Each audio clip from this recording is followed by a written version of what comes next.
Buenos días, soy Anaida Alburciaga, doctora en estudios ingleses, profesora de enseñanza secundaria en Madrid y miembro de Dofenco. Muchas gracias a toda la prensa por darnos voz y por acudir a esta rueda de prensa en la que queremos denunciar el impacto de la ley trans en las aulas. Dofenco es el acrónimo de Docentes Feministas por la Coeducación. Somos una plataforma educativa constituida por docentes feministas con la finalidad de difundir y reivindicar la coeducación como principal instrumento de transformación social para lograr una sociedad más justa. Creemos que la coeducación es el camino para alcanzar la igualdad efectiva entre mujeres y hombres por medio de una enseñanza laica, libre de sexismo y de androcentrismo. La enseñanza debe de basarse en hechos científicamente probados que reconozcan el sexo biológico como la realidad que nos define en términos de mujeres y hombres y debe incluir entre sus contenidos la singularidad del cuerpo de las mujeres y sus ciclos biológicos. Nos declaramos en contra de la mercantilización del cuerpo de las mujeres y niñas y de cualquier explotación económica derivada, así como de todo tipo de violencia material o simbólica que nuestra sociedad ejerce sobre las mujeres por el hecho de ser mujeres. Desde las aulas observamos el riesgo de retroceso que está señalando el feminismo. Compartimos la preocupación por el bienestar de los derechos de la población menor, de la organización británica educativa Safe School Alliance y de otras organizaciones internacionales como Transgender Trend. Admiramos y seguimos de cerca su reacción contra la expansión de estas ideas en las aulas, así como su incansable labor y activismo, a pesar de los intentos de censura, para visibilizar las terribles consecuencias de haber medicalizado a la infancia en sus respectivos países. Las profesoras que constituimos Dofenco abarcamos todas las etapas educativas, educación infantil, primaria, secundaria y universitaria.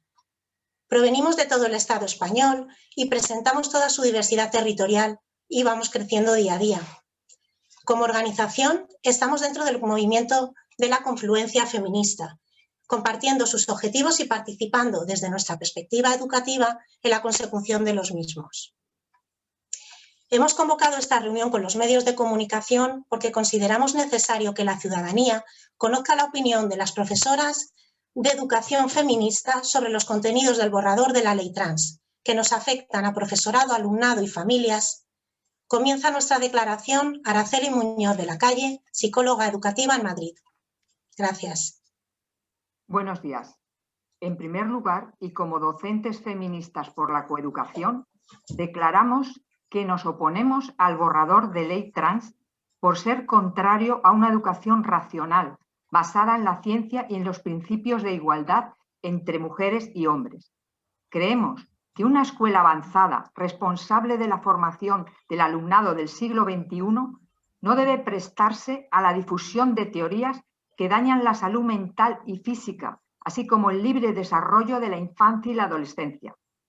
A continuación, argumentaremos con hechos comprobables y comprobados esta declaración. Como introducción, hemos de tener en cuenta que los contenidos de sus articulados se están difundiendo desde hace varios años a través de otras leyes, protocolos de actuación y materiales educativos, por lo cual tenemos una experiencia de lo que su aplicación significa en el mundo docente. En España, las competencias educativas están descentralizadas, transferidas a las comunidades autónomas, y nos encontramos con 14 protocolos que desarrollan leyes trans desde el año 2012. Leyes que se han aprobado sin ningún debate público, con amplio consenso político de partidos de derecha, izquierda y nacionalistas, y con un efecto muy dañino en los centros educativos en los que se están aplicando. Actualmente hay presentadas otras 2 leyes más sobre los llamados derechos trans, que en este caso afectarán a todo el territorio español. Estas son la Proposición de Ley Integral para la Igualdad de Trato y No Discriminación presentada por el Partido Socialista el 21 de enero y el borrador de Ley Trans presentada el 2 de febrero por el Ministerio de Igualdad desde el Partido de Unidas Podemos. Como profesionales de la educación y desde la experiencia de su aplicación en los centros educativos de diferentes comunidades autónomas, citaré a continuación el tipo de contenidos educativos que se derivan de estas leyes. Como vemos en esta diapositiva, nos encontramos con lo siguiente. Se puede nacer en un cuerpo equivocado. Este tipo de argumentos siembran la confusión en la cabeza de nuestro alumnado con respecto a las diferencias entre el cuerpo y una posible alma sexuada, y sobre todo fomentan problemas de aceptación de su propio cuerpo, que pueden derivar en anorexia o disforia, entre otros problemas. Nos encontramos también creencias erróneas del tipo de que la especie humana no es binaria, afirmación que es insostenible cuando se explica biología, porque los seres humanos somos hembras o machos, o lo que es lo mismo, mujeres u hombres, y lo somos en todas y cada una de nuestras células y en todos los órganos de nuestro cuerpo. Ser mujer no es un sentimiento. Los nacidos hombres no pueden ser mujeres. Y esto nos lleva a otro tipo de contenidos, los de pensamiento mágico, cuando afirman que el sexo se puede cambiar. Sostienen que el sexo se asigna al nacer, que no es observable y que constituye un espectro con variaciones que fluyen. Pero el sexo biológico no se puede cambiar, nos guste o no nos guste. Podemos hacer cambios estéticos, detener el desarrollo natural del cuerpo o mutilarnos, pero el mensaje de nuestros cromosomas seguirá ahí. Encontramos también bastante sexismo en los contenidos que difunden. Así afirman que el género es la identidad de las personas. Tergiversan el concepto de género presentándolo como una esencia natural interna, en lugar de lo que es una construcción social que sirve para atribuir roles y comportamientos distintos a mujeres y hombres y que sostiene la jerarquía social que oprime y explota a las mujeres. También difunde homofobia al equiparar orientación sexual e identidad de género. En épocas de represión de la homosexualidad se intentaba que cambiasen su mente para adecuarse a la normativa heterosexual, con terapias de conversión. Ahora, lo trans lo que hace es intentar que lesbianas y homosexuales cambien su cuerpo para adecuarse a esa normativa heterosexual desde la más tierna infancia, con hormonas y cirugía. También diré que encontramos mucho neurosexismo, cuando explícita e implícitamente afirman que hay cerebros de chicas y cerebros de chicos. Este tipo de creencias ya han sido superadas por la ciencia en el siglo pasado y volver a ellas es un anacronismo sexista. El colmo es cuando lo simplifican con los colores rosa y azul por el reduccionismo que supone para la mente infantil.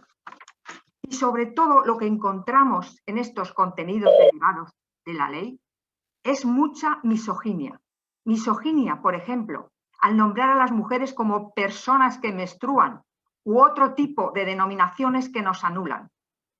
Misoginia es apropiarse de la palabra feminista para ir contra los principios del feminismo. Y misoginia es equiparar la educación con estereotipos sexistas. Hacemos nuestras la respuesta que J.K. Rowling, la escritora, dio al transactivismo que la atacaba, cuando definió lo trans como un movimiento que erosiona a las mujeres como clase política y biológica y ofrece encubrimiento a los depredadores. Y terminó diciendo, no es odio decir la verdad. Y esto es lo que pretendemos nosotras hoy aquí, decir la verdad de lo que significan estas leyes y lo que está sucediendo en los centros educativos.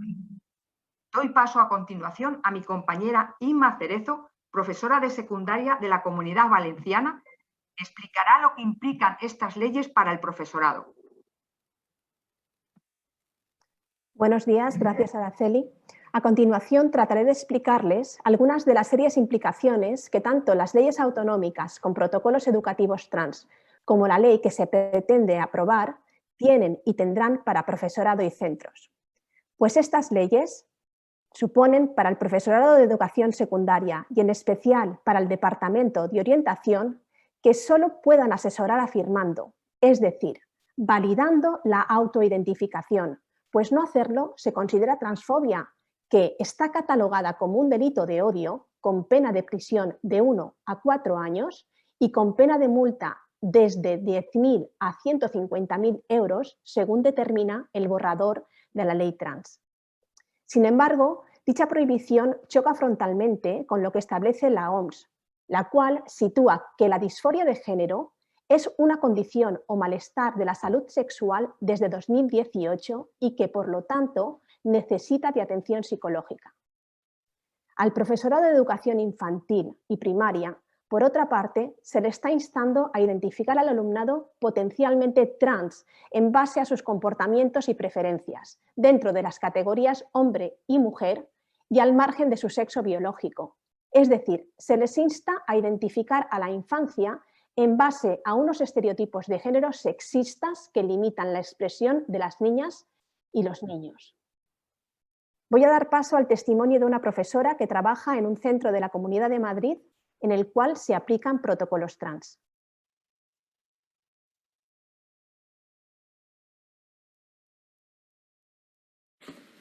Soy profesora de secundaria de Madrid.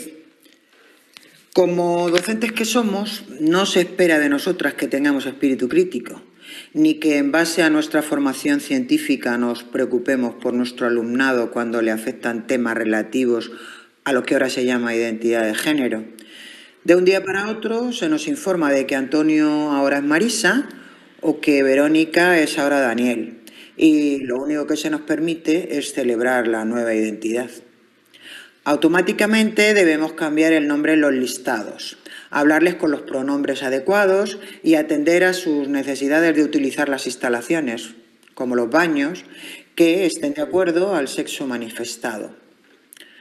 Aunque nuestra formación nos diga que no estamos protegiendo al menor, sino que lo estamos abandonando en manos de una ideología que es contraria a la ciencia, no se nos permite hablar con el alumnado al respecto. No se nos permite conocer el contexto de tal decisión o ayudarle a encontrar el origen de su malestar, ni a citar a la familia, ni siquiera acompañarlos a través de la escucha, ni a analizar con ellos las estructuras sociales que construyen nuestras identidades. Porque tanto los protocolos ya vigentes en algunas comunidades como el proyecto de ley trans definen estas actuaciones como terapias de aversión y además son conductas transfóbicas punibles. Es más, en los casos en los que las familias no se muestren conformes con los deseos del menor, desde los centros estaríamos obligados a abrir protocolos de desprotección.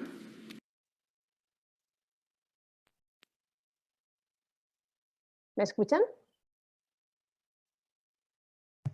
Sí. Sí, Inma. Sí, Vale, vale. Sí, Ana, sí puedes seguir, Inma. Vale, perfecto.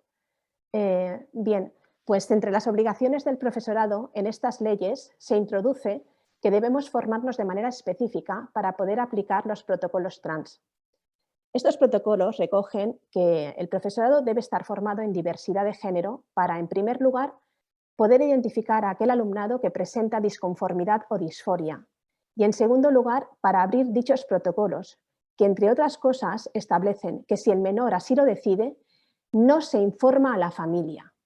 Y esta es la forma a través de la cual las y los docentes debemos ayudar y acompañar al menor en el proceso de transición. Pero a nuestro modo de ver, esto no es ni ayudar ni acompañar, sino todo lo contrario, y supone sencilla y llanamente una instrumentalización del profesorado al servicio de una ideología, pues nos quieren convertir en policía del género, y supone un ejercicio de censura hacia nuestro criterio profesional, ya que toda opinión percibida como contraria a la doctrina trans es automáticamente considerada transfobia. Volviendo al tema de la formación, es necesario decir que esta es realizada por equipos externos a los centros, contratados a tal efecto por la administración correspondiente, y que, según nuestra propia experiencia, estos equipos están compuestos por activistas y por miembros de organizaciones LGTBI. Es preciso señalar que en un ámbito tan extremadamente delicado como es la niñez y la adolescencia, con altísima capacidad de influencia, introducir estas ideas es poco menos que un ataque a la libertad y al libre desarrollo de la personalidad y una traición al deber que como sociedad tenemos de protegerles. En los centros educativos actualmente se persigue el acoso de cualquier tipo y se implementan planes de convivencia y de igualdad desde antes de la llegada del transactivismo. El profesorado está formado para educar en el respeto a todas las diferencias y en los valores de convivencia, así como para acompañar a nuestro alumnado en su desarrollo evolutivo. La detección y el acompañamiento para tratar problemas graves de desarrollo, sea disforia o cualquier otra cosa, corresponde a equipos especializados de salud mental y externos al centro educativo. Además, hemos comprobado cómo nuestros sindicatos y cursos del profesorado han sustituido el término coeducación por el de diversidad, o bien conservan el nombre, pero han cambiado sus contenidos para ajustarlos a todo lo que llamamos transgenerismo o para introducir la existencia de las infancias trans. Dichos materiales promueven ideas y orientaciones profundamente sexistas al considerar que las niñas y los niños y adolescentes que se expresan con libertad y que no encajan con los estereotipos de género tradicionales pueden habitar cuerpos equivocados. La objeción a formarnos, a abrir dichos protocolos o el hecho de reflexionar con el alumnado sobre el género como herramienta patriarcal a abolir podrá considerarse transfobia. Finalizo mi intervención dando paso al testimonio de una profesora que nos cuenta cómo el discurso de las identidades ha reemplazado a la verdadera coeducación y cómo la formación del profesorado se ha dejado en manos del transactivismo. Soy profesora de secundaria en un instituto de Baleares y para acreditarme como agente de coeducación tuve que hacer un curso específico que está abierto a todo el profesorado. Yo lo hice hace un par de años y esperaba aprender sobre cómo detectar y actuar ante signos de violencia machista, cómo educar para la igualdad entre chicos y chicas y cosas así. Pero cuando hice el curso vi que todo el contenido se basa en identidad de género. Se mezclan conceptos como sexo y género, se dan definiciones vagas, a veces incluso contradictorias, como por ejemplo que el género es una herramienta de opresión social hacia las mujeres, pero luego también se habla de que hay una identidad de género innata y un montón de ideas contrarias a la ciencia, como que hay más de dos sexos, o que hay personas no binarias, como si fueran personas que no son ni hombres ni mujeres, o que están a caballo entre ser hombre y mujer, etc. La verdad es que me ha sorprendido que todo el material que hay en la Consellería de Educación esté hecho por entidades activistas que sostienen estas creencias. O sea que, la formación que recibimos es propaganda de estas entidades y con eso pretenden que intervengamos con el alumnado. Ahora mismo, además, hay un curso que se llama Cuerpos y Espacios Queer, cuyos ponentes son activistas trans también, y todos los que se ofrecen están más o menos en la misma línea. Hablan de pedagogías queer, diversidad sexual y de género, etc. La verdad es que me está resultando bastante difícil, por no decir imposible, encontrar cursos sobre coeducación que no siga estos postulados. Y la verdad es que me preocupa porque considero que estos postulados son contrarios a la coeducación, porque en lugar de hablar de educar en igualdad a chicos y chicas, lejos de estereotipos de género, lo que hacen es reforzar identidades de género y educar en esta línea.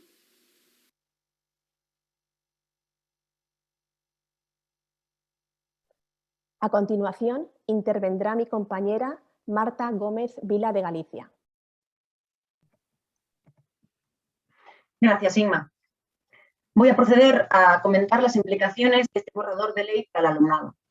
Desde Docenco observamos cómo ha aumentado de forma exponencial durante los últimos años el número de niñas, niños y adolescentes que inician protocolos de transición de género, sin que ello esté siendo motivo de reflexión en la comunidad educativa.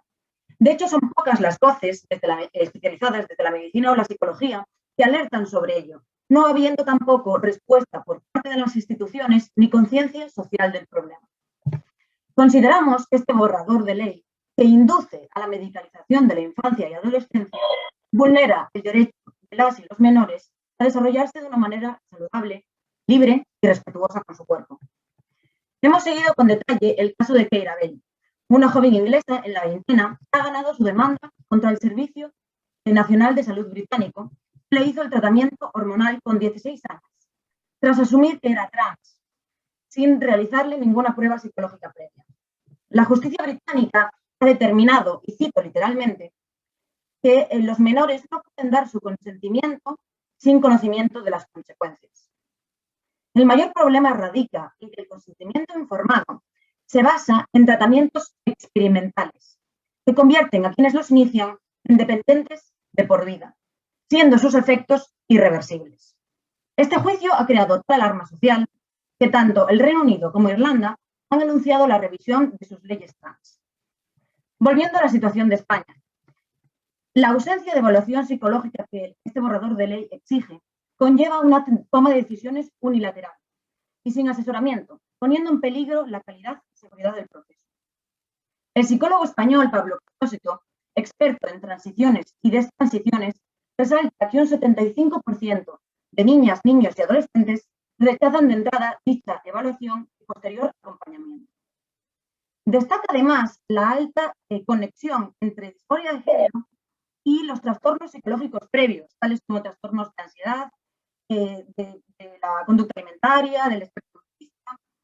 Esta conexión ahora no se podrá establecer y abocará a nuestras niñas y niños a la toma de bloqueadores y hormonación cruzada, con consecuencias irreversibles para la salud y dependencia farmacológica de por vida. Los bloqueadores de pubertad se empiezan a prescribir en torno a los 10-12 años y conducen casi directamente a la hormonación cruzada. Aún no hay evidencia sólida y de calidad en torno a los efectos psicológicos y cognitivos a largo plazo, aunque sí se conocen algunos de los efectos irreversibles que tiene esta medicación. Hay evidencia científica de que los bloqueadores provocan en las niñas y adolescentes una menopausia precoz, con todos los efectos secundarios propios de esta, como es descalcificación de los huesos y osteoporosis, sofocos, menor crecimiento, atrofia vaginal y una más que preocupante potencial infertilidad. En el caso de los niños y adolescentes, los efectos de los bloqueadores y las hormonas también son irreversibles, quedando esos genitales reducidos a micropenes, con la consiguiente disfunción sexual a lo largo de su vida, así como causa de infertilidad. Cabe resaltar que las indicaciones para las que están aprobadas estos fármacos por las agencias del medicamento es el tratamiento de cáncer, de próstata y mama en adultos, así como para la castración química de delincuentes sexuales. Por otro lado, van apareciendo las valientes voces de destransicionadoras en diferentes países, como Ariel y Han, las dos mujeres conocidas por crear la plataforma de transición química. Ellas destacan que las hormonas provocan un crecimiento desmedido del clítoris, alopecia, vello facial, el cambio del tono de la voz irreversible, daños en los riñones y en el hígado, entre otros. Hay que considerar que quienes llegan a la cirugía están mutilando sus cuerpos sanos. Se realizan mastectomías verticales, la extirpación de las mamas, y o histerectomías, la extirpación del útero, con los efectos directos en sus ya no posibles maternidades. Tenemos que reflexionar sobre los fines lucrativos y nada éticos que hay detrás de estas actuaciones. Cabe destacar que en el Reino Unido, una vez aprobada la ley equivalente a la que aquí se pretende aprobar, se registró un aumento del 4.400% en el número de niñas que comienzan procesos de transición.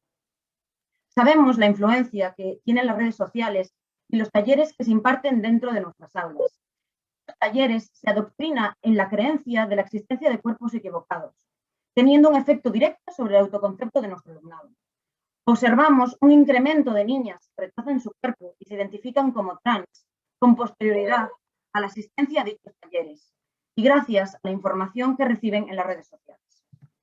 A continuación, tenemos un caso que ejemplifica la situación que nos encontramos en las aulas.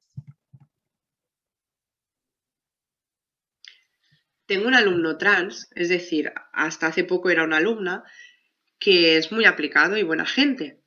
Y el otro día se animó a contar parte de su experiencia. Estábamos en pleno debate sobre la necesidad de una educación feminista en condiciones. Y dijo textualmente: al principio mi padre era muy reacio a mi transición, pero ahora es feliz porque siempre quiso tener un hijo con el que poder ir al bar a mirar partidos de fútbol. Nunca nos habíamos llevado mejor que ahora. Yo intenté controlar mi asombro y le contesté con el corazón en la mano. Para mí, el bienestar y la felicidad de mi alumnado ha sido siempre una prioridad.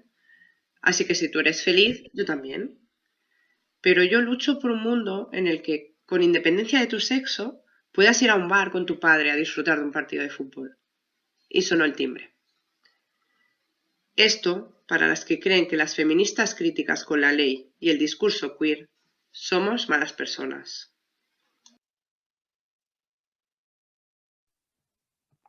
¿Qué implicaciones tiene este borrador de ley para las familias de nuestro alumnado? Aquellas familias que no apoyen la identidad de género de sus hijas e hijos pueden perder su custodia por abuso infantil, tal y como recogen los 14 protocolos de las comunidades autónomas. Es decir, todo el diagnóstico se basa en lo que digan las y los menores que sienten y quieren. Sus familias deben responder afirmativamente, o el equipo directivo ha de abrir una investigación para valorar si existe una situación de riesgo. Ante tal amenaza, vemos poco probable que las familias verbalicen sus dudas, su incomprensión o su oposición. En esta misma línea, el artículo 9 del borrador indica que a nivel registral las niñas y niños mayores de 16 años podrán rectificar su sexo sin permiso parental. Las y los menores entre 12 y 16 podrán hacerlo por sí mismas, con consentimiento paterno, mientras que si son menores de 12 serán sus representantes legales quienes lo hagan. De nuevo, si mostrar escepticismo ante esta situación puede ser un indicador de transfobia, nos preguntamos, ¿qué familia va a ir en contra de esta afirmación de la infancia trans brindada legalmente? Por si caben dudas, la ley recoge que en caso de desacuerdo entre la criatura y alguno o ambos progenitores o tutores, éste podrá efectuar la solicitud a través de cualquiera de sus representantes legales o bien se procederá al nombramiento de un defensor judicial. A continuación, escucharemos dos testimonios que representan la situación en la que se ven inmersas algunas familias. Buenas. Soy la presidenta de la Asociación de Familias de Alumnado de un instituto de Andalucía. Me pongo en contacto con vosotras porque ha venido una madre a hablar conmigo, horrorizada, y yo no sé muy bien qué decirle. Me cuenta que su hija de 16 años lleva meses diciéndole que es un chico trans y ahora ella se acaba de enterar que se está hormonando. Al parecer la niña pidió un protocolo de transición al instituto y es por eso que ahora ella se ha enterado de todo. Para colmo, su otra hija pequeña de 13 años, que también está matriculada en el centro, le ha dicho también que quiere iniciar su proceso de transición tomando bloqueadores de la pubertad. Las dos están hablando que quieren hacerse una doble mastectomía en cuanto su familia le dé el permiso. Y bueno, pues la verdad es que tanto el profesorado como nosotras las familias nos sentimos totalmente impotentes ante esta situación. Y es por eso que decidimos ponernos en contacto con vosotras, con Dofenco, para saber si todo esto es legal y qué podemos hacer al respecto.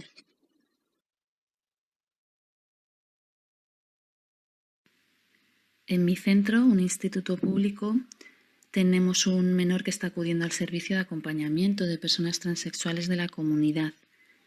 Su madre se ha puesto en contacto conmigo como tutora de su hijo porque ella se muestra con bastantes dudas ante la repentina y nueva identidad.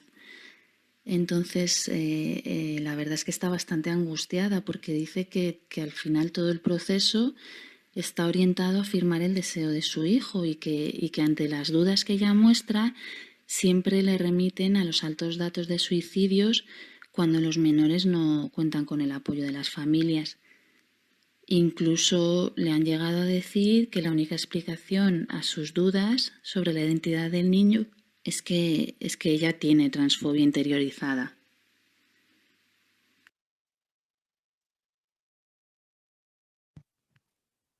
Escucharemos a continuación a una docente que nos comparte la experiencia vivida en su centro.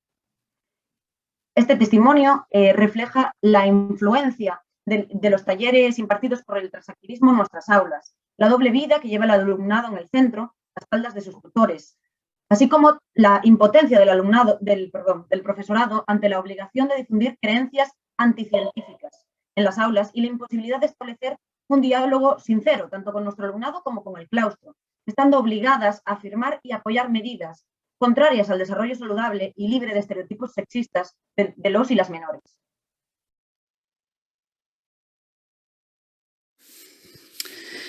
Hola, soy profesora de secundaria en un centro público de la Comunidad Valenciana. En mi centro educativo hemos pasado de 0 a 6 casos de chicas que han querido transicionar a hombre en los últimos 4 cursos. Entonces, ¿qué ha estado pasando estos últimos 4 años? Nunca me lo he preguntado ni desde el prejuicio, ni la aversión o el rechazo. Y quiero que conste para que no se pueda tergiversar mi testimonio. No hablo desde el conservadurismo político ni religioso. Yo soy feminista, profundamente progresista y desde luego no soy creyente. He manifestado siempre todo mi respeto a todo el alumnado con el que me he relacionado. Es que solo me preocupa su bienestar en la vida diaria en el centro, que no sufran ninguna discriminación de ningún tipo. Y esta sí ha sido siempre la máxima que he aplicado en mi forma de actuar con todas y con todos mis estudiantes. Pues bien, el surgimiento de estos casos coincide con la entrada de las entidades transactivistas a dar talleres en mi centro y el impacto de sus creencias. En 2019 tuvimos el caso de un estudiante que se definía como trans, que no quería informar a su familia sobre cómo se sentía ni sobre su decisión personal. En el instituto, ni la dirección, ni el departamento de orientación, ni su tutor, ni yo misma sabíamos cómo actuar. Entonces, el sentido común lo que nos decía es que la familia debería estar informada del cambio que la alumna, que menor, ¿no?, estaba iniciando. El cambio de nombre extraoficial a masculino, el interés por los tratamientos médicos. Nos estaba claro que se estaba informando por internet. Así que, bueno, el centro solicitó asesoramiento sobre cómo tratar correctamente estos casos a una entidad específica. Entonces, era una ONG por los derechos LGTBI, que estaba avalada por la máxima autoridad educativa, y también a una representante de un servicio oficial para la atención a personas del colectivo LGTBI y sus familias. Durante esta reunión, tanto el representante de la ONG como la representante del servicio público nos recomendaron unas pautas de actuación que, bueno, a mí me produjeron extrañeza y alarma.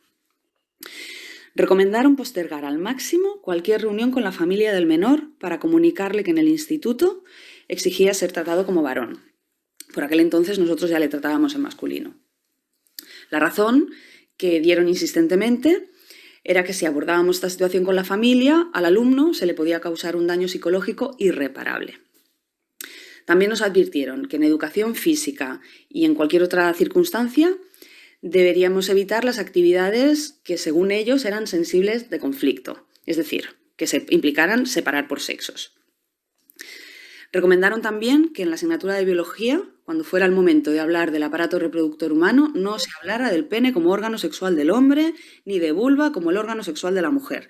Se nos pedía que en biología no se asociaran los términos hombre-mujer a los órganos de la función reproductiva humana. Nos recomendaron además evitar los términos hombre-mujer en general cuando fueran asociados al cuerpo humano. También se nos pidió, pues bueno, que en el caso de realizar celebraciones públicas, si la familia del menor no estaba de acuerdo con el nuevo nombre masculino, para evitar que el alumno se sintiera mal, se le nombrara a él y al resto del alumnado solamente por los apellidos. Y bueno, se insistió muchísimo en la difusión de cursos y en la formación del profesorado en talleres sobre lo que llamaron identidad y diversidad de género, llegando la ONG a ofrecerse a realizar un claustro formativo, y la misma recomendación hicieron para el AFA y el personal de administración y servicios. Y por último recomendaron encontrar una tutora o un tutor que fuera afectivo, ¿no?, afín al alumno y que afirmara sus ideas y a quien pudiera recurrir en caso de requerir atención personalizada. Mi sorpresa fue mayor cuando, pues bueno, extrañada con todo lo anterior, leí con detenimiento la Ley de Identidad de Género de mi autonomía, de la Comunidad Valenciana. En la parte dedicada a educación descubrí que como claustro el profesorado no podemos hablar sobre el alumnado en esta situación. Entonces, la ley no recoge el derecho del claustro a abordar el tema de forma abierta en ninguna de las reuniones docentes que tengan lugar. Solo permite la formación del profesorado para afirmar la diversidad sexual y la identidad de género, y a cargo de las entidades transactivistas que la propia ley recomienda. Entonces, ¿cómo puede ser que el claustro no pueda solicitar información al respecto en su propio centro educativo y solo deba recibir información exclusivamente de estas entidades externas, recogidas en la propia ley recientemente aprobada y avaladas por las autoridades educativas? Vamos, es que me parece incomprensible. Con todo, la sorpresa pasó a ser alarma al detenerme a analizar el contenido de los talleres de formación que se hicieron en aquel entonces y que se han seguido dando al alumnado en mi centro, a cargo de entidades que las autoridades educativas respaldan. En estos talleres, pues bueno, a las alumnas y a los alumnos menores se les está explicando el siguiente contenido que ahora os contaré bajo el rótulo de educación sexoafectiva. Por un lado, la diversidad de géneros en la biología humana, ¿no? Pues confunden género con sexo y dan por válido que hay más de dos. El no binarismo como concepción correcta en el desarrollo humano frente a la incorrecta, que es la tradicional binaria hombre-mujer. La ponente postuló que existen individuos no binarios, que no son ni hombre ni mujer, y que esta es la forma correcta de educar a las niñas y a los niños. Después, la identidad de género como algo que es indiscutible y a la vez pues, imposible de objetivar ni de demostrar científicamente porque es algo que se siente y no se puede explicar. Y que quien mejor sabe qué identidad sexual o de género tienen es, supuestamente, pues las personas menores. La obligación de aceptar y afirmar la identidad masculina o femenina que manifieste una alumna o un alumno para no caer en transfobia. Entonces no se incluye apenas nada de contenido sobre sexualidad, salud sexual, orientación sexoafectiva, ni se habla de los procesos biológicos de niños y niñas como la menstruación. Entonces, son el mismo tipo de talleres que en los últimos años y bajo el título de coeducación se presentan como formación para el profesorado y a cargo de las mismas entidades transactivistas. Bueno, me di cuenta que la ley autonómica sobre la identidad de género deja a los centros educativos y al profesorado absolutamente desautorizados y desamparados. Descubrí también que la información médica que constataba el aumento por 4 de tratamientos hormonales con bloqueadores de la pubertad a menores, básicamente chicas, que desean pasar a ser chicos, en las unidades de tratamiento de la disforia de género de los hospitales dedicados a esto en el país. Descubrí que lo que estaba sucediendo en mi entorno, vamos, que no era un caso aislado. Entonces, bueno, pues me documenté, me informé sobre la situación en otros países como Estados Unidos, Canadá, Reino Unido, Noruega, Suecia, y así pues descubrí los problemas que estaban presentando las leyes de identidad de género y la cultura creada a su alrededor, promovida y sustentada desde el lobby transactivista y las autoridades políticas relacionadas con la educación. Que existe una cultura en torno a la identidad trans y que ésta se ha hecho popular entre las menores y los menores en los últimos 5 años, es que es un hecho más que constatado. Entonces, las redes sociales están llenas de contenido que confunde sexo con género, orientación sexual con identidad de género, hipersexualización de la infancia. Se han creado comunidades de menores trans que asesoran a otros menores, incluso adultos trans que se dirigen específicamente a las menores de edad desde las redes. Solamente de descubrir que ha nacido una cultura popular en torno a la identidad de género, muy lejos de la ruptura con los roles y con los estereotipos de género tradicionales y el sexismo contra el que luchamos todas las personas progresistas lideradas por el feminismo, que se aceptaba que si te sientes chica o chico,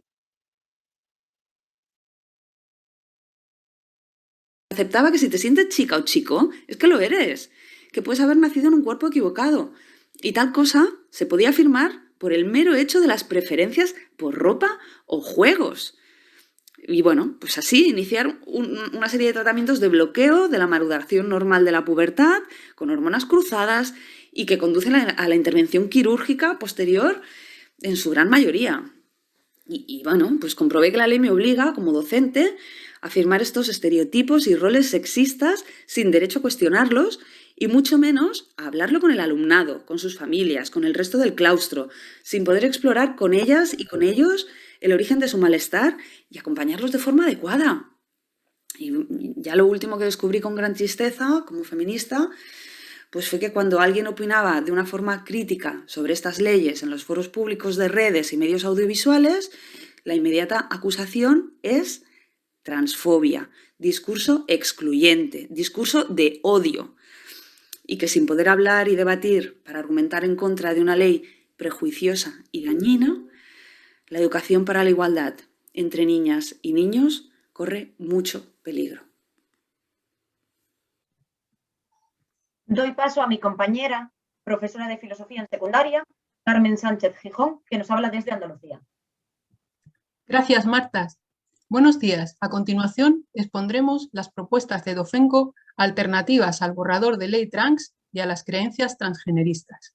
En primer lugar, reivindicamos que se respete la libertad de expresión y opinión del profesorado en el desarrollo de su función docente. La función principal de la enseñanza es conseguir que el alumnado valore críticamente distintas perspectivas, analice, reflexione y trascienda sus creencias iniciales. Esta es la base del aprendizaje significativo que permite el desarrollo cognitivo del alumnado. El borrador de ley trans obstaculiza la labor del profesorado y el derecho del alumnado a recibir una educación científica basada en hechos comprobados que les permita evolucionar tanto a nivel individual como social. En los protocolos de la ley trans nos exigen como docentes identificar alumnado potencialmente trans. Esto es una temeridad y además no forma parte de nuestras funciones. Es más, las docentes feministas nos negamos a hacerlo. Esto nos lleva a otros factores muy graves que contienen estos borradores de ley. En el borrador de ley de igualdad LGTBI se imponen sanciones muy elevadas, desde 10.000 a 150.000 euros. Son sanciones que se imponen al profesorado. Si es funcionaria o funcionario, la sanción se aplica en el extremo superior. La conducta castigada es utilizar materiales educativos contrarios a la doctrina de la identidad de género. Consideramos que si se aprueban estas leyes, supondría uno de los mayores atentados a la libertad de opinión producidos desde las leyes franquistas. En segundo lugar, reivindicamos sacar fuera de la educación la doctrina transactivista, que se recoge en las distintas normativas y protocolos de 14 comunidades autónomas, basada en planteamientos no científicos que contradicen los contenidos de los currículos que impartimos en las distintas materias educativas. Las actitudes que presenta nuestro alumnado las aprenden de los modelos que la sociedad les impone desde su nacimiento y aún antes de nacer con las expectativas familiares que se proyectan sobre ellos. Las niñas y los niños deben ser libres de vestir y jugar como quieran, sin que nadie les diga que hay algo mal en su cuerpo. No existen las infancias trans, existen niños y niñas con conductas, juegos y preferencias espontáneas, y adultos que les etiquetan y encasillan a raíz de esas conductas, juegos y preferencias en la categoría trans. Y lo que es peor, les induce a pensar que algo no está correcto en su cuerpo, y más tarde a tomar bloqueadores de la pubertad si quieren ser ellos mismos y así entrar en una dinámica que tendrá consecuencias irreversibles sobre su desarrollo. A continuación, doy paso a mi compañera Silvia Carrasco, profesora de Antropología en la Universidad desde Cataluña. Hola, buenos días. En tercer lugar, proponemos que cualquier referencia al entorno educativo y a sus agentes respete el marco de las leyes educativas vigentes. Es esencial que no se impongan a los centros y al profesorado objetivos, tareas y obligaciones desde ministerios que no tienen autoridad ni competencias en educación y que claramente desconocen la organización de los centros educativos, así como los documentos que guían sus actuaciones. La recientemente aprobada LOMLOE, en el artículo único de modificación de la ley anterior, la LOE, señala la importancia de, textualmente, educar para la convivencia, el respeto, contra el acoso y el ciberacoso, así como en la igualdad de derechos entre mujeres y hombres, la educación afectivo-sexual adaptada al nivel madurativo en el marco de la coeducación y la prevención de la violencia de género. Esto no admite interpretaciones. Estas tareas, en teoría, se incluyen en la formación del profesorado y es imprescindible que se sigan trabajando en las aulas y en los centros. Y lo que deben hacer las autoridades educativas es garantizar que no se produzcan tergiversaciones en esta formación, como ya está ocurriendo en muchas universidades, donde hace alrededor de 5 años empezaron a penetrar también los postulados anticientíficos y antifeministas del transactivismo. En cuarto lugar, y como docentes feministas preocupadas por el freno a los avances en igualdad entre mujeres y hombres y en la sociedad, y recordando una vez más que la educación mixta no es coeducación, debemos insistir en que se introduzca de forma prioritaria la abolición de los contenidos androcéntricos y las ideas y las prácticas sexistas como predican las leyes. La responsabilidad social de la educación consiste precisamente en contrarrestar, mediante el pensamiento crítico, el aprendizaje de los estereotipos de género que nuestro alumnado realiza desde los primeros momentos de su vida y que persisten en el siglo XXI. Es más, que siguen situando a niñas y mujeres en inferioridad frente a chicos y hombres, atribuyéndoles a ellas limitaciones y presentándolas como objetos sexuales, cosa que se refuerza aún más hoy en día en los procesos de socialización infantil y juvenil a causa de las redes sociales y a la industria del ocio. Todo ello perjudica el desarrollo de la autonomía personal, siendo el principal y el más grave escollo que limita y daña la visión que tienen las niñas de sí mismas. Señalando que toman conciencia de ello, actuar educativamente para desmontarlo y promoviendo una educación afectivo-sexual basada en el respeto mutuo, ha de ser el eje central de la formación de nuestro alumnado, de cualquier edad y de cualquier etapa educativa. Esta será la única garantía para la convivencia en igualdad, la prevención de conflictos y la eliminación de la violencia machista. Y en quinto y en último lugar, defendemos que solo la coeducación o educación feminista y la promoción de sus principios tiene la validez que la investigación científica contrastada exige para avanzar en la igualdad y prevenir la violencia contra niñas y mujeres.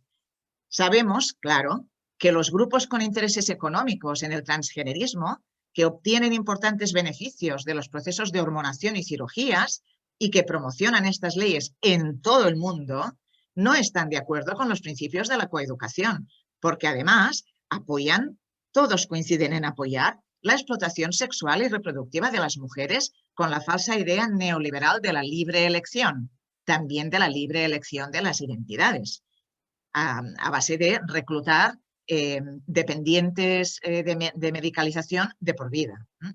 Frente a esta ideología, como docentes feministas, reivindicamos una vez más la coeducación como la herramienta pedagógica para que niñas y niños, chicas y chicos reciban una educación realmente progresista, libre de sexismo y androcentrismo. Lograr una sociedad más justa y mayor bienestar social para todas y todos depende de ello.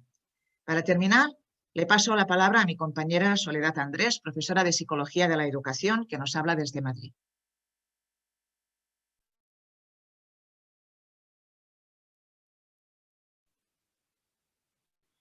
Buenos días. Gracias, Silvia. Ya me toca terminar. Se ha desarrollado ampliamente todo el conjunto de argumentos y de experiencias que hemos recogido en centros de todo el territorio nacional. Por tanto, ya solamente nos queda insistir en dos aspectos fundamentales. En primer lugar, la llamada a las autoridades educativas y al conjunto de las asociaciones profesionales y AMPAs de los centros educativos y las asociaciones profesionales vinculadas particularmente a la medicina y a la psicología, para que no dejen de proteger los derechos de las mujeres y de las niñas en las leyes. Tenemos precedentes claves que nos informan sobre la necesidad de continuar con los trabajos de la coeducación y de la igualdad entre niñas y niños, entre mujeres y hombres, como son la Ley Orgánica 3/2007 sobre la igualdad efectiva de mujeres y hombres, que en sus artículos 23, 24 y 25 recogen y desarrollan con suficiente amplitud la integración del principio de igualdad en la política de educación, en donde insisten, por ejemplo, en el apartado 1 del artículo 24, en la necesidad de evitar comportamientos sexistas y en la necesidad de desmontar y trabajar contra los estereotipos sociales asociados a la desigualdad entre mujeres y hombres. En otros apartados de esta misma ley, de este mismo artículo 24, el apartado 2, por ejemplo, insiste la ley orgánica en que se debe desarrollar una atención especial a los contenidos curriculares en todas las etapas educativas, en todo lo que tiene que ver con el desarrollo del principio de igualdad entre mujeres y hombres. También se insiste, en apartado B, en la eliminación y el rechazo de los comportamientos y contenidos sexistas y estereotipos que supongan discriminación entre mujeres y hombres, con especial consideración a los libros de texto y a los materiales educativos. Igualmente, en el apartado C, nos dice esta ley la importancia de la integración en el estudio y la aplicación del principio de igualdad en los cursos y programas para la formación inicial y permanente del profesorado. De nuevo, desarrollando más apartados, se nos habla de nuevo de la importancia de la coeducación, de desarrollar los principios que van más allá de la educación mixta, que es simplemente situar juntos a niños y a niñas, a chicos y a chicas, y incluso también en el artículo 25 se insiste en la importancia de desarrollar los principios de igualdad en la educación superior. Por tanto, solamente ya desde el punto de vista de lo que plantea la Ley Orgánica 3/2007 de igualdad efectiva entre mujeres y hombres, queda claro que hay que continuar enfatizando y desarrollando los principios de igualdad entre mujeres y hombres y que eso es obligación específica de los centros educativos. Pero además, la Ley Orgánica 1/2004 de las medidas de protección integral contra la violencia de género desarrolla a su vez en un conjunto de artículos que van del 4 al 9, que me voy a permitir sintetizar, los principios y valores que sostienen al sistema educativo en este aspecto. Por ejemplo, en el apartado 1 del artículo 4, insiste la Ley Orgánica que el sistema educativo español debe incluir entre sus fines la formación y el respeto de los derechos y libertades fundamentales y de la igualdad entre hombres y mujeres, así como el ejercicio de la tolerancia y la libertad de los principios democráticos de convivencia. Igualmente, el sistema educativo español incluirá dentro de sus principios de calidad la eliminación de los obstáculos que dificultan la plena igualdad entre hombres y mujeres y la formación para la prevención de conflictos y la resolución pacífica de los mismos. De nuevo, también en esta ley, desplegando las intenciones educativas en las distintas etapas, desde infantil en el apartado 1, apartado 2 con respecto a primaria, la secundaria obligatoria en el 4, bachillerato y formación profesional en el 5, nos informan de la importancia de que en cada una de las etapas educativas se contribuya a desarrollar en el alumnado la capacidad para desarrollar su madurez personal, su madurez social, su madurez moral, que les permita actuar de forma responsable y autónoma y analizar y valorar críticamente las desigualdades de sexo y fomentar la igualdad real y efectiva entre hombres y mujeres. Además, hay más artículos, no nos vamos a detener para no alargar, más apartados, pero hay uno en el que sí tenemos que insistir, que es el artículo 7 de esta misma ley, en donde habla de la formación inicial y permanente del profesorado. Los apartados A, B y C insisten en la importancia de la educación en el respeto a los derechos y libertades fundamentales y de la igualdad, también en la educación en la prevención de conflictos, en la detección precoz de la violencia en el ámbito familiar, y en el fomento de actitudes encaminadas al ejercicio de iguales derechos y obligaciones por parte de mujeres y hombres, tanto en el ámbito público como privado, y la corresponsabilidad en el reparto de tareas domésticas en el ámbito familiar. Bien, de aquí tenemos que preguntarnos que si las leyes orgánicas insisten en la importancia de la coeducación, es porque obviamente nada de esto está conseguido. Por tanto, es inadmisible que, de acuerdo con lo que plantean las leyes y lo que numerosos estudios sobre la igualdad, sobre las relaciones que se dan en los centros de convivencia desde el punto de vista de la violencia de género, por ejemplo, en la adolescencia, se sustituya por unas propuestas que derivan en supuestas ideas que afirmarían un cambio de género sobrevenido y nunca suficientemente explicado. Desde docentes feministas de la educación, insistimos en la necesidad de continuar aplicando y desarrollando los principios que obligan las leyes orgánicas que hemos mencionado junto con el convenio de Beijing, el convenio de Estambul, la CEDAW y naturalmente la recientemente aprobada LOMLOE junto con los reales decretos educativos autonómicos, estando pendiente también el desarrollo de los futuros reales decretos de currículo en donde hay un enorme trabajo para desarrollar la educación en igualdad entre niños y niñas, entre chicos y chicas. De tal manera que las feministas que trabajamos por la educación no solamente decimos no a la ley trans, sino que también reclamamos la derogación de todos los protocolos educativos trans aprobados ya en las comunidades autónomas y denunciamos el monopolio del lobby transactivista en la formación del profesorado, reclamando que cese su presencia en los centros educativos por su consiguiente adoctrinamiento de niños, niñas y profesorado. Muchas gracias.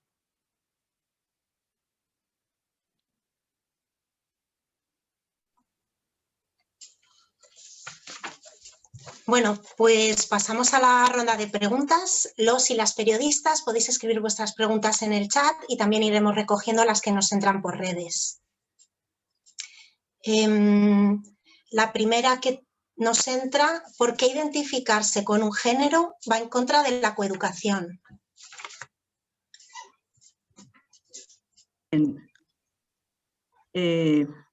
Creo se me puede oír ya, ¿no? Sí, Sol. Vale, gracias. Gracias, Ana. Bien. Creo que hemos desarrollado ampliamente todas las compañeras de las distintas etapas y zonas del país, porque en educación, en coeducación, lo primero que enseñamos es a conocer y a reconocer el propio cuerpo y a respetarlo, cualquiera que sea la edad de nuestros alumnos y alumnas, bien sea en etapas claves en donde se dan estos aprendizajes vinculados al desarrollo infantil, que sería en preescolar, y particularmente en la adolescencia. También en donde por razones de maduración y de construcción de la personalidad se producen también una necesidad de informar y formar a nuestro alumnado sobre el cuerpo, sus características físicas y también sus características cognitivas, emocionales y sociales. Como creo que ya lo hemos defendido y hemos explicado suficientemente la importancia de trabajar contra los estereotipos sexistas que confunden y distorsionan la percepción del propio cuerpo en nuestro alumnado. Creo que solamente nos queda insistir en una idea clave, ¿no? Y es que si nos centramos en estas dos etapas que he señalado, en la edad 3-5 y en la adolescencia, con la construcción de la identidad, en la que no se insiste suficientemente, la identidad no solamente es la identidad de género y se construye socialmente en la interacción social. Por lo tanto, es clave que los adultos que acompañan al niño, profesorado y naturalmente a las familias, den opciones a mensajes claves que no distorsionen o que no confundan aún más a los niños y niñas que, bien porque estén desarrollando conductas exploratorias naturales en la primera etapa, o bien porque en el proceso de construcción, de reconstrucción, de revisión de sus valores y de su propia identidad general, en lo que se refiere a la identidad de género, hay que respetar, porque hay que saber discriminar entre lo que pueden ser dificultades transitorias propias de la etapa, propias de un momento de duda, de transición, eso es la adolescencia, y lo que serían problemas graves, que estos sí pueden estar relacionados con la identidad, en este caso la identidad de género. Este tipo de problemas graves, que se dan de forma muy minoritaria según estudios que hemos consultado, en unos porcentajes muy bajos, en lo que se refiere a la población total, pueden estar asociados a factores de otro tipo, por ejemplo, la incongruencia o la disforia de género, como se refleja en los manuales de psiquiatría mundiales, ¿no? Por tanto, respetar el libre desarrollo de la personalidad, no confundir, acompañar y diferenciar pequeñas dificultades transitorias que se eliminan, que desaparecen por sí solas en la gran mayoría de los casos al final del desarrollo, con dificultades graves vinculados a trastornos que no son enfermedades mentales, que son trastornos, pero que sí requerirían un acompañamiento terapéutico por profesionales del campo de la salud. Gracias, Sol. Nos están entrando por redes un montón de preguntas. A ver, ¿ha habido opinión por parte del profesorado sobre este borrador de ley? Y Nos preguntan debajo, si no la ha habido, ¿cómo se les puede hacer llegar? Si alguna podéis contestar a ambas. Pues contesto yo misma, si os parece. Gracias, Inma. Vale, bueno, pues el profesorado formamos parte de la sociedad y un poco el desconocimiento de la sociedad también es el desconocimiento del profesorado. Como hemos dicho a lo largo de la presentación, ha habido una ausencia de debate político abierto. Lo ha habido con este borrador de ley, del cual se ha estado hablando prácticamente sin tener el borrador en la mano hasta última hora, como ha pasado en todas las comunidades autónomas. Se han aprobado las leyes, se han introducido los protocolos y de repente nos hemos encontrado con esto en los centros. Hasta que no ha aparecido algún menor que ha dicho que no se identifica, no nos hemos dado cuenta. ¿Qué pasa? Pues los profesores, por una parte, las que hemos tenido interés, hemos investigado, nos hemos documentado, sabemos qué es lo que está pasando, pero no dejamos de tener miedo de manifestar nuestro posicionamiento, de manifestar qué es lo que pensamos, porque somos conscientes de que no es solo una cosa que esté pasando en nuestro país, sino que es un fenómeno de ámbito internacional. Sabemos cómo se está vilipendiando a las personas que porque son escritoras, porque son actores, actrices, se están mostrando públicamente, están cuestionando estas leyes, están visibilizando cuáles son las consecuencias, son vilipendiadas, incluso en ocasiones desde la administración, desde el ministerio. Con lo cual en los centros pues, hay personas que desconocen cuál sería las implicaciones en profundidad de la aplicación de estas leyes y otras que intuyen lo que puede estar pasando, pero que no se habla, hay miedo a manifestarlo porque, entre otras cosas, sabemos que podemos ser castigadas por hablar, que podemos tener problemas. Por la parte que toca a los sindicatos, que serían los que deberían representarnos, pues tenemos que los sindicatos se han posicionado hacia los postulados transgeneristas desde el minuto cero. Ellos mismos han editado material y nos lo han hecho llegar a los centros como material que propaga la ideología de la diversidad.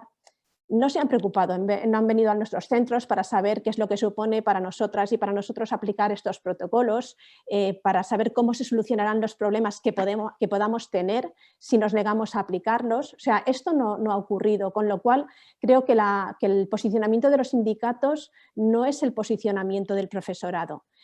Y respecto de cómo vamos a hacer cómo vamos a dar a conocer qué es lo que suponen estas leyes, estos protocolos, pues lo que estamos haciendo hoy sería un primer paso. Dar esta rueda de prensa pues pretende hacer llegar esta visión, este cuestionamiento, pero no solo crítico, sino también responsable a las familias, al profesorado y a la sociedad en general. No nos tenemos que sentir solo impelidos a actuar porque nos afecte, porque tenemos hijos que están en edad de estar escolarizados o porque somos profesoras o profesores, sino que como sociedad debemos velar por la salud mental, emocional, física de todas las personas que integramos la sociedad y por eso estamos haciendo esta rueda de prensa. Y pues creo que con esto quedaría contestado. Si me he dejado alguna cosa, me podéis decir que matice. Nos preguntan también por el chat, ¿creéis que las familias conocen las leyes autonómicas y los protocolos trans? Bueno, si queréis, casi dejo a Marta, vale, sí. Marta, sí, ¿quieres como contestar quieras, tú? Inma. Sí, no, Marta, contesta tú, sí. A ver, yo creo que las familias, igual que la sociedad en general, bueno, sabemos perfectamente que no hay un conocimiento de todas estas leyes y de los protocolos, sobre todo, que es lo que se ha aprobado, en muchísimas comunidades autónomas, porque, como ya se comentó durante la exposición, todo esto se ha aprobado sin debate social. Entonces, las familias realmente, hasta que viven en sus propias familias uno de estos casos, no son conscientes de la existencia de estos protocolos. Además, también somos conscientes de que cuando una familia, cuando se da un caso de este estilo en una familia, lo que se hace es derivar a esa familia a las asociaciones transgeneristas. Y en estas asociaciones se utiliza un discurso de miedo porque realmente es así, ¿no?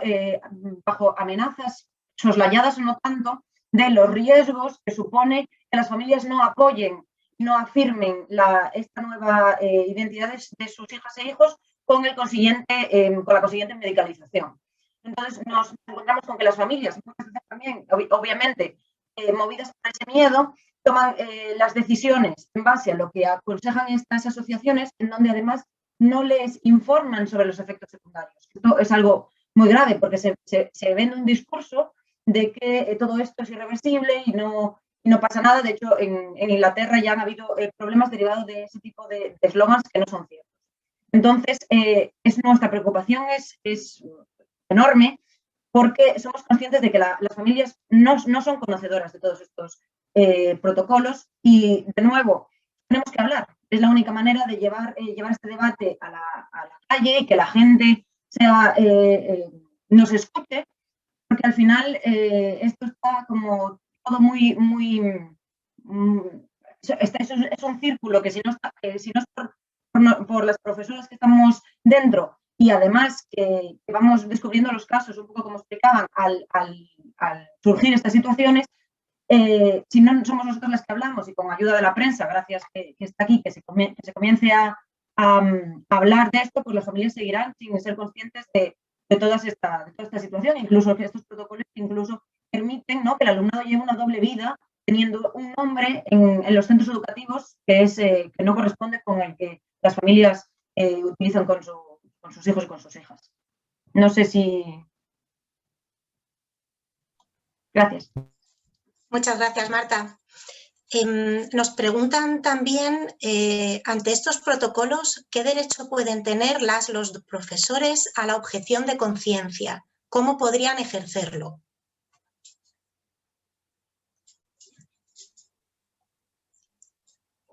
Bueno, voy a contestar yo a esta pregunta que nos formulan muchísimas profesionales y muchísimos profesionales también. Creo que en la parte final de nuestra presentación está la clave. De hecho, esta propuesta de ley, este borrador, pero también los 14 protocolos de las comunidades autónomas están directamente en contra, son contradictorios con las leyes orgánicas. Lo son. Y como decía concretamente en mi intervención, no admite interpretaciones, pero nadie ha hecho el ejercicio que en cambio es de obligado cumplimiento de analizar cualquier aprobación. Como sabéis, todo lo que se aprueba en los parlamentos autonómicos después tiene que ser ratificado y sale publicado también en el BOE. Antes de hacer eso, antes de publicar cualquier nueva ley, es necesario hacer un informe del impacto de género, que quiere decir el informe de impacto de en qué medida esto puede resultar, puede contener elementos lesivos para la situación de asimetría y desigualdad experimentada por las mujeres. No sabemos si se ha hecho, nadie ha visto esos informes de impacto. Por lo tanto, estos 14 protocolos y las 17 leyes que no son educativas, pero que también introducen esta misma ideología, estas mismas ideas científicas y anticientíficas, no sabemos si han pasado por este filtro de este cumplimiento que deben pasar y que nos dotamos de ello precisamente para evitar estas contradicciones. Por lo tanto, ¿qué sugerimos? Sugerimos avanzar, que os suméis a nosotras y avanzar en lo que ya se ha hecho en otros países. Por ejemplo, la organización británica Object, que ha cambiado el nombre de los webinars, se los llama Objectinars. Podéis buscar Object UK o bien Object a secas, que está en el Reino Unido, y podéis ver que es una organización feminista radical que suscribe exactamente los mismos principios de feminismo radical que suscribimos nosotras y en la confluencia del movimiento feminista. Contra la objetificación de las mujeres, contra la explotación sexual, reproductiva, contra la pornificación de la sociedad, la hipersexualización de la infancia y, por supuesto, contra el borrado de las mujeres siendo reducidas a sentimientos y declaraciones y, por lo tanto, convirtiendo en inútiles todas las leyes y protocolos que se han generado en leyes orgánicas para contrarrestar estas desigualdades y estas violencias que persisten en la cultura y en la sociedad, ¿no? Hay que poder objetar, pero para poder objetar primero tenemos que estar unidas, ser más voces, ser más voces desde el mundo educativo, desde la investigación, desde las responsabilidades de los colegios profesionales de medicina, psicología, endocrinología, etcétera, que además ni siquiera son invitados. Lo pudisteis ver ayer en un debate supuestamente sobre la ley trans en las que no había ni una sola especialista en ello. Esto es impensable en cualquier otro tema. Ni siquiera nadie del movimiento feminista organizado tampoco. O sea, no sé qué clase de debate. Bueno, pues tenemos que unirnos, alzar la voz sin miedo. Es muy difícil. Quiero decir una cosa que no hemos dicho en ningún momento de la presentación. Habéis visto que hay un montón de testimonios grabados de mujeres, de profesoras, de la presidenta de UNAFA, de una asociación de familias, etcétera, que no solo no se han atrevido a estar aquí enseñando su cara, sino que también nos han pedido, por favor, que preservar su anonimato en todos los sentidos, porque hay miedo, hay represalias y, como dice ese testimonio largo que hemos reproducido de una compañera profesora, se señala a quien se muestra crítico o simplemente formula preguntas. Bueno, tenemos que ir mucho más allá. Tenemos que señalar las contradicciones de lo que se pretende aprobar, de esta penetración que está absolutamente financiada a nivel internacional por lobbies que conocemos perfectamente y están perfectamente identificados. La información está ahí, es consultable por cualquiera. Y tenemos que mostrar la contradicción con nuestras leyes orgánicas. Esto hay que hacerlo, hay que organizarse y hay que objetar. Gracias.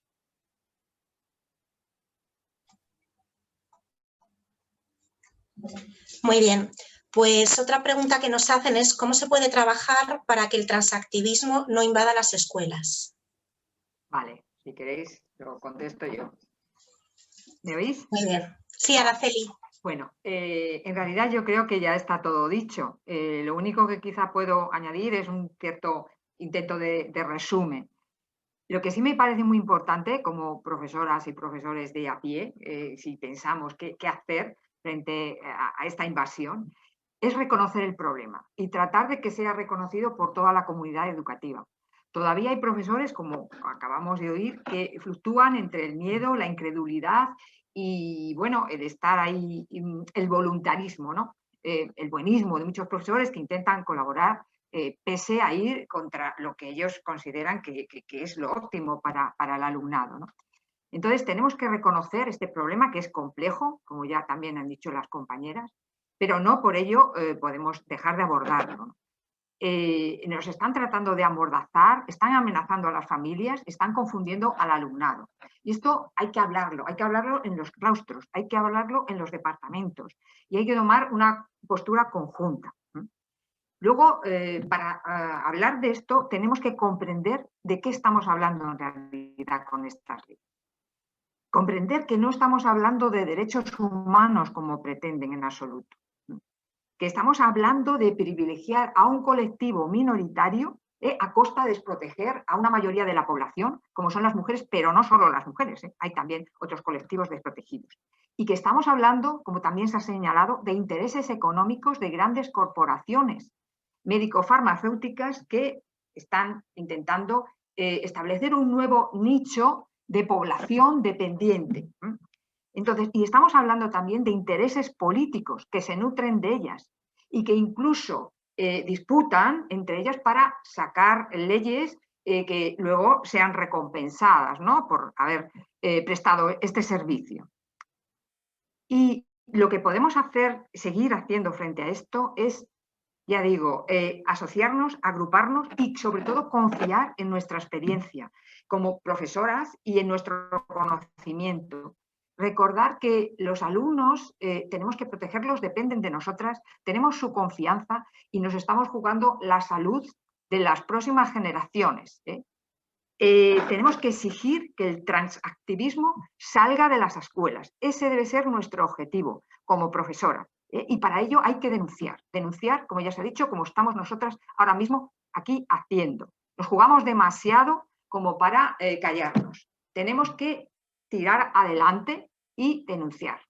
Eso es lo que os diría como resumen de las acciones que podemos hacer. Gracias, Araceli. Nos preguntan por el chat, ¿qué formación tienen las asociaciones que van a los centros?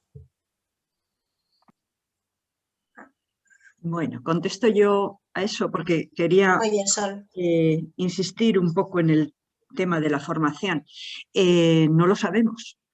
No sabemos porque esa formación parece ser que está garantizada por el hecho de pertenecer a una asociación que defiende la ideología trans. En este sentido, la opacidad sobre cuál es la formación de quienes forman a nuestros niños y niñas y a nuestro profesorado nos parece particularmente grave. Pensad en términos comparativos en lo siguiente.